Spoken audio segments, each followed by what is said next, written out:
Semangat pagi semua teman-teman. Di sini saya akan menjelaskan bagaimana cara kerja dari transfer ataupun booster energi dari Bank L. Nah, begini teman-teman.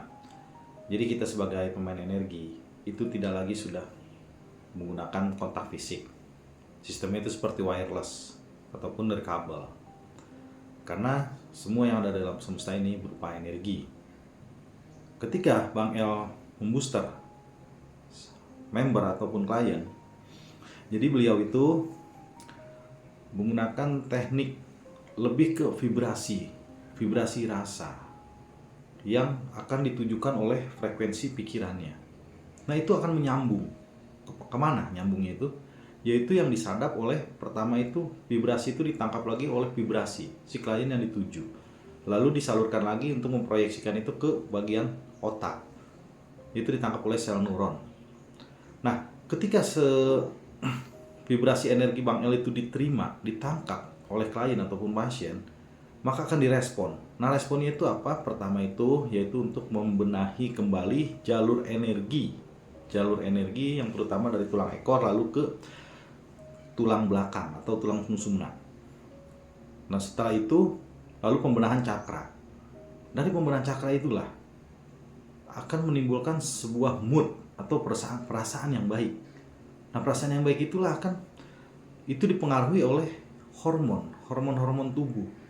Sebetulnya itu penyetabilan. Nah, ini case-nya itu berbeda-beda antara satu orang dan orang yang satunya lagi. Dalam artian begini, ketika seseorang itu terlalu banyak adrenalinnya, maka itu akan diturunkan dan itu akan diperbesarnya lagi atau diproduksi lebih banyak itu hormon endorfin, akan lebih tenang. Begitu juga sebaliknya.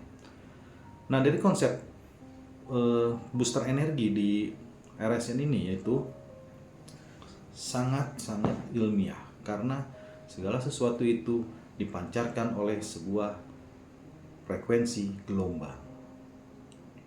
Bagaimana sih frekuensi gelombang itu bisa mempengaruhi begitu dahsyatnya? Ya karena itu balik lagi kembali kepada sebagaimana seseorang itu melatih mengolah dirinya sendiri untuk memasuki dirinya terdalam dan juga untuk membongkar inti sel yang ada di dalam dirinya, lalu muncullah potensi dirinya.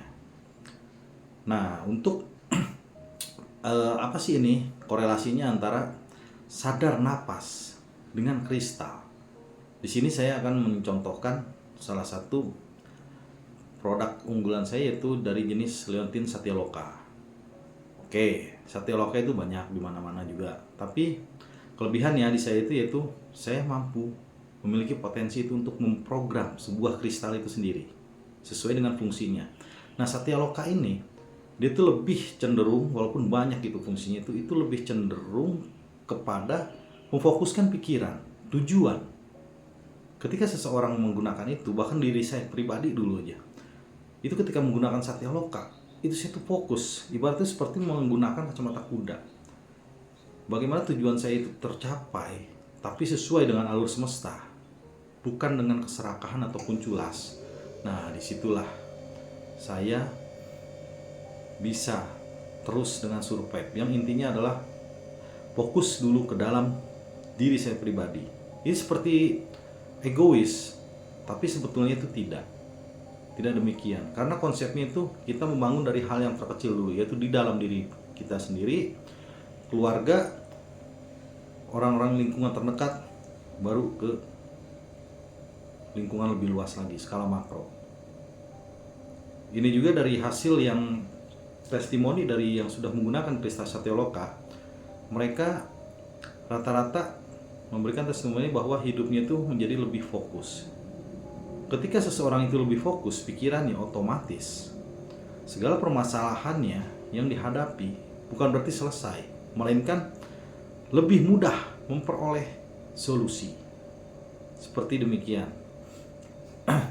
Nah, ini fungsinya sadar napas dengan teknik meditasi kristal. Karena begini, kristal itu bisa memancarkan vibrasi energi tertentu. Nah, ketika ditempelkan di bagian tubuh, terutama area dada, cakra jantung, dia itu akan men-trigger. Hanya sifatnya itu men-trigger. Makanya disarankan sekali untuk juga disiplin teknik sadar napas. Karena dengan begitu otot tubuh kita lebih rileks, aliran darah kita lebih lancar, dan disitulah akan terjadi lebih sinkron, lebih cepat proses sinkronisasinya antara vibrasi kristal dengan vibrasi energi tubuh kita sendiri. Disitulah akan terjadinya mestakum. Terima kasih teman-teman atas semuanya. Salam bahagia.